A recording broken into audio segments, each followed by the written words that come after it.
Welcome, fellow sapiens, to a journey of self-mastery and success for a person living in the modern world. Today we are diving into a critical issue, overkindness. While being kind is a virtue, overkindness can have detrimental effects on your life. Always remember that givers need to have limits, as takers will never have one. Having said this, now we will go through the main cons of showing overkindness, and also at the end of this video, we will go over the strategies to avoid being excessively kind. So, here are 8 ways how your overkindness can destroy your life. Number 1. You forget to think about your own needs. When you're overly kind, you often put others' needs before your own. This selflessness might seem noble, but it can lead to severe self-neglect. You might skip meals to help a colleague with their project, lose sleep comforting a friend, or sacrifice your own hobbies and interests to accommodate others. Over time, this neglect can lead to physical and mental exhaustion, resentment, and a sense of loss of self. You forget what it feels like to prioritize your own well-being, leading to burnout and a diminished quality of life. Think of it like this. An airplane can't help its passengers if it runs out of fuel. You need to take care of yourself first to have the energy and resources to be genuinely kind to others. Number 2. You lose the ability to say no. Being overly kind often comes with an inability to say no. You fear disappointing others, so you agree to requests even when it's inconvenient or detrimental to you. This behavior can result in overcommitment and a lack of time for yourself. You become overwhelmed, stressed, and your performance in various areas of life suffers. Moreover, people may start to exploit this trait, relying on you excessively and not respecting your boundaries. Learning to say no is crucial for maintaining your own mental health and ensuring that your kindness is not taken for granted. Remember, a kind no protects your well-being in the long run, allowing you to be more genuinely helpful when you do say yes. Number 3. You start keeping too high hopes on people. When you are excessively kind, you tend to expect the same level of kindness and consideration from others. Unfortunately, not everyone will reciprocate your generosity. You might lend money to a friend, expecting them to repay it promptly, only to be disappointed when they don't. These high hopes can lead to frequent disappointment and hurt. It's essential to manage your expectations and understand that not everyone will mirror your behavior.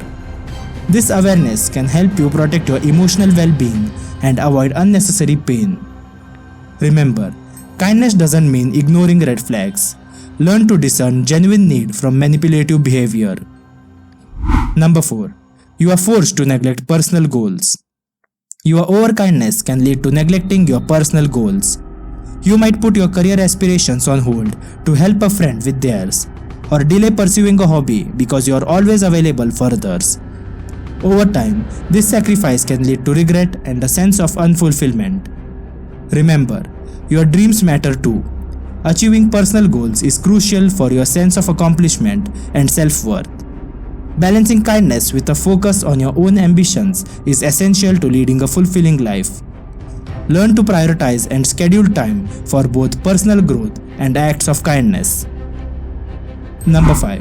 You will always be under the burden of meeting people's expectations. Constantly trying to meet others' expectations can be exhausting. Overkind individuals often feel the pressure to be perfect and always available. This burden can lead to immense stress and anxiety. You become more focused on what others want from you than on what you want from yourself.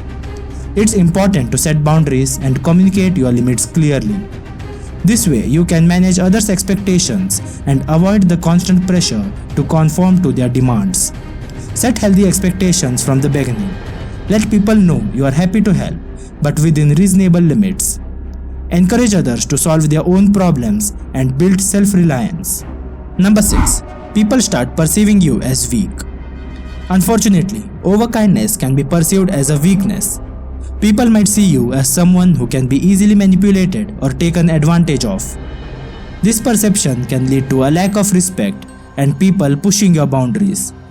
It's crucial to assert yourself and demonstrate that your kindness is a strength, not a vulnerability.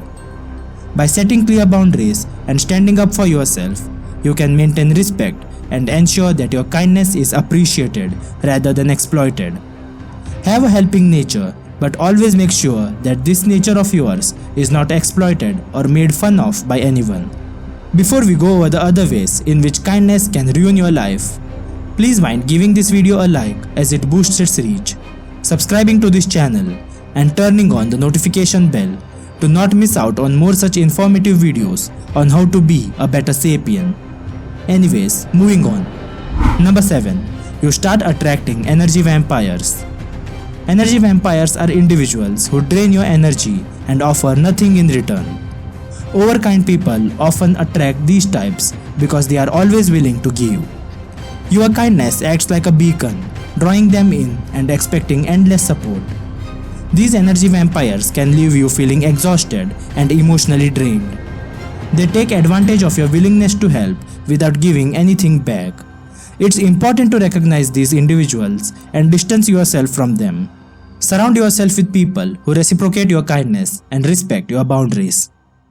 Number 8. People around start to distrust you. Ironically, being overly kind can lead to distrust. People might start to question your motives, wondering if your kindness is genuine or if you have any hidden agendas.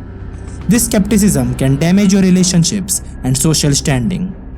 Imagine constantly feeling like people are waiting for you to drop the other shoe, suspecting your kindness is an act. This can be incredibly frustrating and isolating. It's important to be authentic in your interactions and ensure that your kindness is balanced with assertiveness. By being true to yourself and transparent in your actions, you can build trust and maintain healthy relationships. Now that we know about the cons of showing excessive kindness, also let's quickly know about some of the strategies to avoid being excessively kind. Although excessive kindness can become a part of ourselves, there are things we can do to start being kind in a healthier way. By changing this aspect, we'll value ourselves like we deserve and have more authentic relationships. Number 1. Set boundaries. Let people know what your limits are. Tell them the things you don't like, the things you won't be willing to do, what makes you uncomfortable, etc. By doing this, they'll know what they can or can't ask of you. Number 2. Try not to feel guilty. Sometimes you have to say no. Stop feeling guilty for not doing someone else a favor or for not being there for them all the time. You don't have to, and that doesn't mean you are not kind. Number 3. Make a list of your priorities. You can be there for others without neglecting yourself. Organize your priorities and decide which comes first. By doing this, you will know how much time you have available for others. Number 4. Be more self-aware. Learn about yourself and what you want so that it's easier to set boundaries. You will understand your feelings, thoughts, and why it's so hard for you to put yourself first in a better way. In conclusion, while kindness is a valuable trait, it's essential to balance it with self-respect and boundaries. Remember, the price of being excessively kind to others is leaving yourself behind. Overkindness can lead to numerous negative consequences, affecting your mental and physical health, personal goals, and relationships. Remember, it's okay to prioritize yourself and say no when necessary.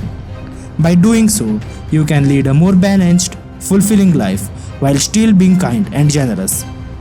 If you found this video enlightening and want to be a better sapien, please consider giving it a thumbs up and subscribing for more content on personal development, philosophy, and the pursuit of a meaningful life. And share it with friends who might benefit from these strategies. Be sure to leave any other valuable suggestions you might have in the comments below for your fellow sapiens, and mention how many of you are still stuck in this vicious loop of overkindness. Also, be sure to check out these other videos on our channel that will help you be a better sapien. Until next time, keep striving daily towards being a better sapien.